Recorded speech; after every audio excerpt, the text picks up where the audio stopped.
En este vídeo vamos a intentar explicar la diferencia entre microprocesador y microcontrolador y así entender, aunque no son muchas diferencias las que tienen entre ambos, pero sí son particularmente importantes, sobre todo a la hora de buscar una utilidad determinada como son los microcontroladores que usamos mucho en tecnología. Bien, si dividimos la pizarra y vamos a explicar aquí, por ejemplo, lo que es un microprocesador, y luego a continuación vamos a compararlo con los microcontroladores. Bien, ambos son máquinas, pero no en el sentido de una máquina como hemos visto en otras ocasiones en tecnología, de un motor eléctrico o una máquina que haga un trabajo como una palanca o un tornillo, no, son máquinas electrónicas y realizan una tarea en base a unos circuitos electrónicos que tienen pues una misión en cuanto a una serie de instrucciones que tienen que procesar. Eso lo veremos un poquito más adelante. Bien, ambos son en realidad circuitos integrados, circuitos que en base sobre todo al componente básico que son los transistores, pues suelen tener una escala de integración muy alta, del orden de centenares de miles o millones de transistores en su interior. Bien, entrando ya en materia, en lo que es el microprocesador, pues el primer bloque que podemos encontrar pues sería lo que se llama la unidad de proceso, o en inglés también muchas veces se usa el término CPU, aunque algunas veces se confunde la CPU con un ordenador completo o incluso con todo el microprocesador. En este caso sería la unidad de proceso o CPU. Bien, este sería como el cerebro propio del microprocesador. Luego necesitamos también un componente fundamental que es una memoria, pero la memoria en realidad no se cuenta por unas cantidades muy grandes. Se denomina lo que se llama registro. Vamos a poner un poquito más ampliado para que se comprenda mejor. Son los registros de memoria. ¿Para qué sirve la memoria? Bueno, como toda máquina que va a realizar una serie de instrucciones, pues debe guardar datos y trabajar con ellos. Pues esos datos se guardan en esa memoria interna que se llaman registros. Sería una memoria parecida a la memoria RAM, pero de uso interno del microprocesador. Luego tenemos un bloque que se suele representar así, como una especie de U o V, que es la unidad aritmético-lógica. Vamos a escribirlo así, unidad aritmético-lógica, o algunas veces también en inglés denominada ALU. Bien, este bloque, que como todos son bloques de componentes electrónicos, se va a encargar de realizar las operaciones básicas del microprocesador: sumas, restas, operaciones lógicas de comparación, operaciones de y, o, no, y en base a eso, pues hacer operaciones más complicadas. Obviamente, la unidad de proceso se comunica con la unidad aritmético-lógica y con los registros, obviamente, de forma bidireccional, y los registros a su vez, lógicamente, pues también se comunican con la unidad aritmético-lógica para realizar esas operaciones. Bien, luego, además de estos tres bloques, existe uno que se llama el contador de programa. Lo vamos a poner aquí en otro color. Contador de programa. O en inglés, Program Counter. Bien, ese contador de programa en realidad es un registro especial. Además, normalmente ese contador de programa no se suele tener acceso desde el exterior. Cuando a estos registros sí. Ese contador de programa tiene la misión de saber decirle a toda la unidad, a todo el microprocesador, qué instrucción es la que tiene que ejecutar en cada momento. En realidad, como hemos dicho, un microprocesador no es más que una máquina que va en función de un programa que se le haya cargado, que se le haya comunicado, va ejecutando una instrucción una detrás de otra. Pues bien, ese contador de programa es el que dice qué instrucción toca ejecutar en cada momento. Muy bien, pues si metemos todo esto en un bloque, esto sería nuestro microprocesador. Es un esquema básico. Luego tenemos, por supuesto, muchas familias y muchos tipos distintos de microprocesadores, pero eso sería el microprocesador básico. Bien, eso se puede abreviar como micro, P con la letra griega mu y P de microprocesador, o también en inglés Microprocessor Unit. Bueno, como este bloque se tiene que comunicar con el exterior, pues normalmente tenemos dos vías para introducir y obtener datos. Esas dos vías se llaman, por un lado, bus de direcciones. Un bus no es más que un conjunto de cables. Va a depender del tamaño que tenga el microprocesador, pero ese bus de direcciones podría ser de 8 bits, de 16, de 32 o los más modernos incluso de 64 bits. Y por otro lado, un bus de datos. Ese bus de datos suele ser bidireccional. De igual forma, los buses de datos podrían ser de 8 bits, de 16, de 32 o de 64, los más modernos. Pues bien, estos dos buses, estas dos vías de comunicación son las que le permiten al microprocesador conectarse con elementos o bloques del exterior que son muy importantes. Por ejemplo, por un lado vamos a tener, lo vamos a poner todos aquí en conjunto, aunque vendrían de forma separada. Por un lado, la memoria RAM, principalmente la memoria RAM, que es donde se van a almacenar todos los datos importantes del programa. Hemos hablado que aquí se guardan unos registros, pero esos registros son de proceso instantáneo. Ahí en realidad el programa no está cargado en el microprocesador, sino en la memoria RAM.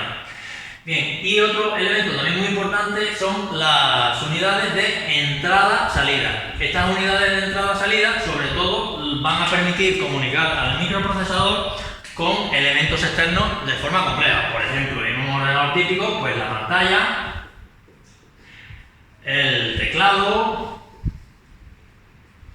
los altavoces, etcétera, ¿no? Todo lo que son los periféricos. Muy bien, pues a grandes rasgos este sería un bloque sencillo de lo que representaría un microprocesador. Vamos a compararlo ahora con un microcontrolador. Como veremos, tiene muchas semejanzas. Por un lado, vamos a tener también una unidad de proceso. Ya hemos dicho que los microcontroladores son en realidad muy similares a los microprocesadores. Luego necesitamos ese cerebro, ese bloque electrónico que sea el que lleve todos los procesos internos de la unidad, en este caso del microcontrolador. Igualmente sería la CPU. Bien, para que eso funcione y pueda hacer sus instrucciones, pues necesitamos también los registros de memoria.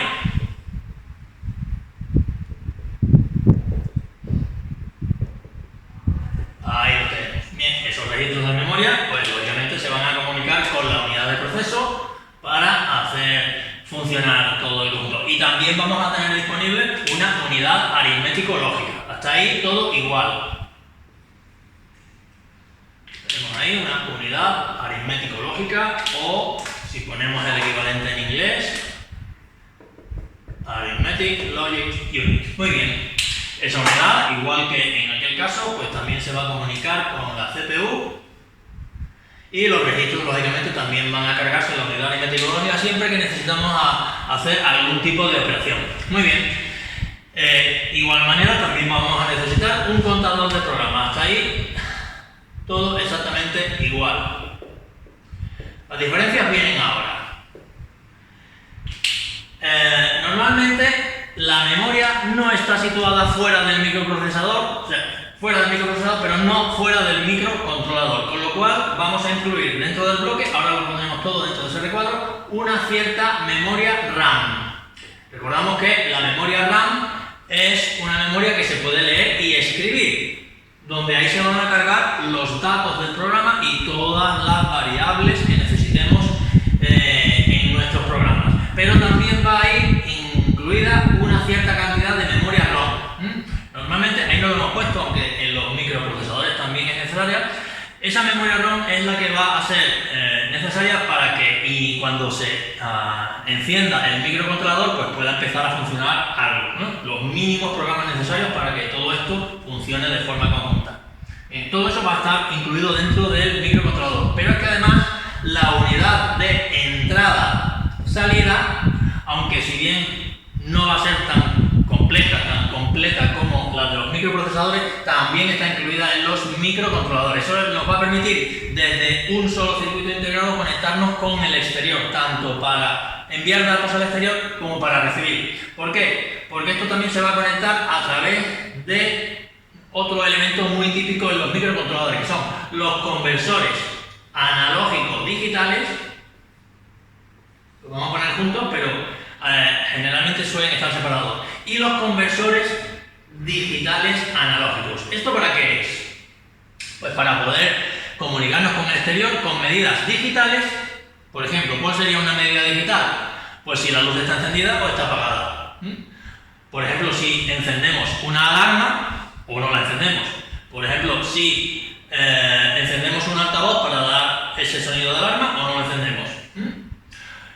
Y una señal analógica. ¿Una señal analógica cuál es? Pues una temperatura, una cantidad de luz. De esa forma, nuestro microcontrolador podrá comunicarse y recibir datos del exterior e incluso aportar datos hacia el exterior.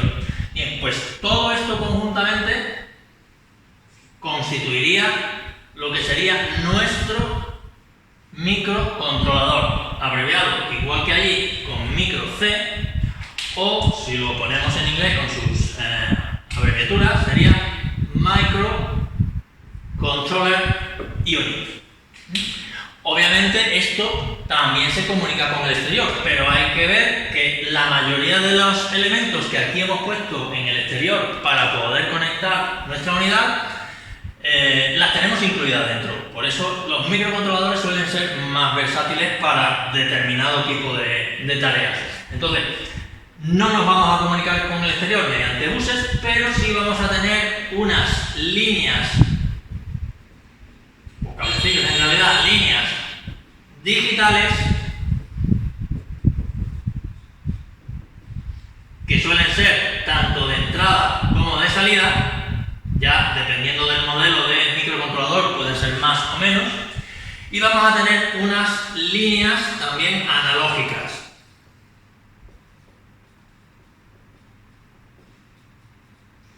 Lo normal es que esas líneas sean de entrada, pero en algún caso incluso podrían ser de salida.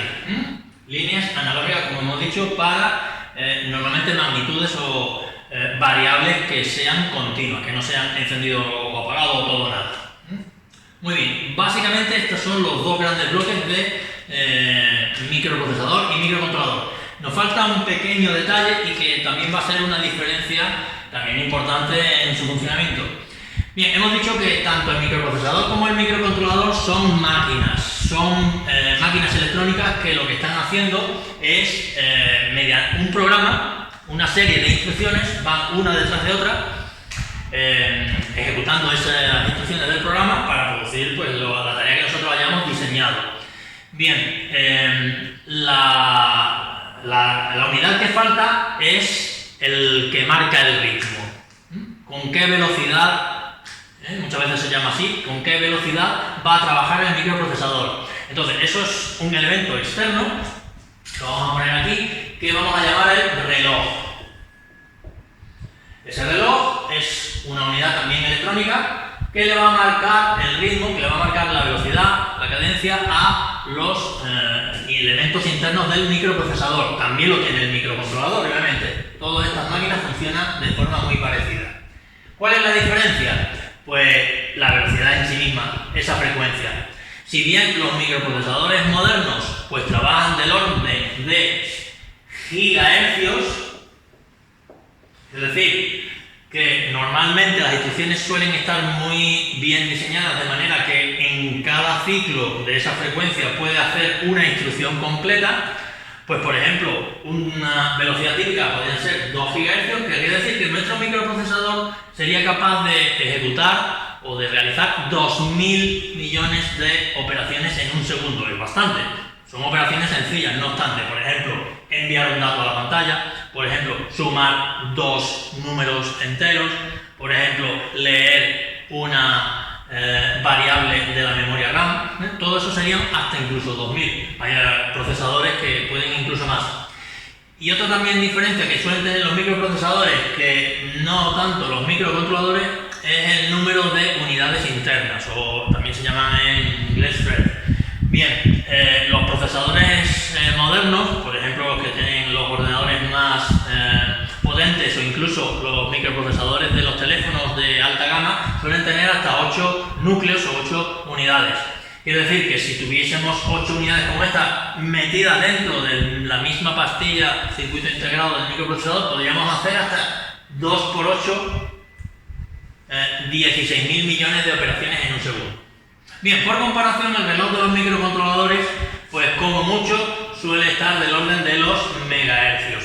En realidad tampoco se necesita más, porque todas estas unidades funcionan bien con esta velocidad y no son programas que necesiten mucho trabajo, por ejemplo gráfico como en los juegos, mucho trabajo de proceso de datos, sino que lo que se centran principalmente es en aprovechar estas entradas-salidas para comunicar nuestro microcontrolador con esos elementos externos que pudiéramos necesitar, tipo pues lectores de magnitudes externas, luces, motores, etcétera, etcétera.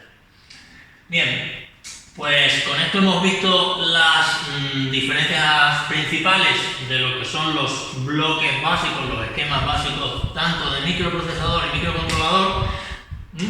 Por cierto que no he comentado ejemplos, pues como microprocesador se nos puede ocurrir dentro de la familia Intel, pues la familia de los Core i7 sería un ejemplo, y como microcontrolador, pues como no, la familia de los Arduino. No solamente son estos, pero son ejemplos típicos tanto de uno como de otro.